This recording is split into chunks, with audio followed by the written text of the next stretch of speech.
Ania kita karon sa production area sa Chedz Designer Cakes. Tara, ug atong takliwon kung unsaon paghimo sa fruitcake.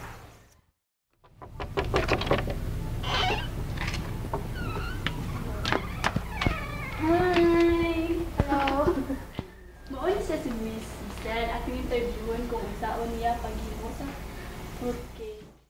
Okay, so today we're gonna be making fruitcake. Kaya mao gyud sikat na recipe karong Christmas season. So mao ni siya ang mga kinahanglan na ingredients. First thing we need is the fruits. You can use any kind of fruit, the grapes, cherries, the glazed fruits, anything that you have available or you can just buy.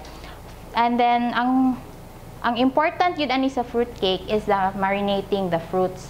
So we have already done that ahead of time kay overnight man na siya. So we marinate the fruits with grape juice, orange juice, pineapple jam, rum, and honey. So overnight you let it marinate para mo kuan gyud ang juices mo. Diri man gyud naka-focus ang pagkalami sa fruitcake. Mao gyud ni nakalami sa fruitcake. So overnight you have prepared that ahead of time.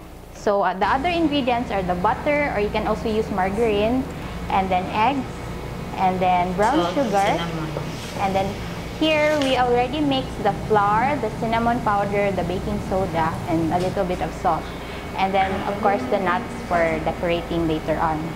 So we'll proceed with the mixing of the butter and the eggs. So ang first thing you do is you can use a stand mixer or a hand mixer, or you can just even use a spatula if you don't have a mixer at home. So mo ni siya, this is the butter. We will mix it here.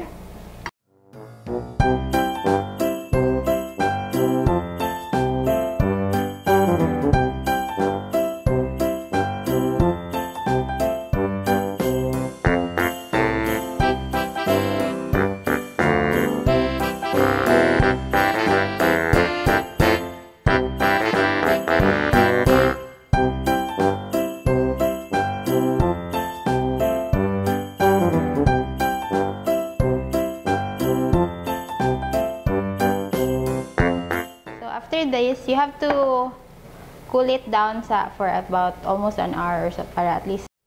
So mga higala, tilawan na to ang nahimo nga fruitcake ni Miss Cecille. So kung unsa bagyud kini siya kalami, di ba? So karong Paskuhan na natay tip kung unsaon paghimo ang fruitcake, di ba? Okay kaayo, Miss.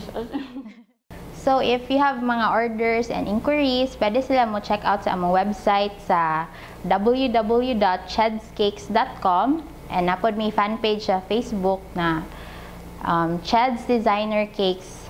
I-search lang siya sa Facebook. We have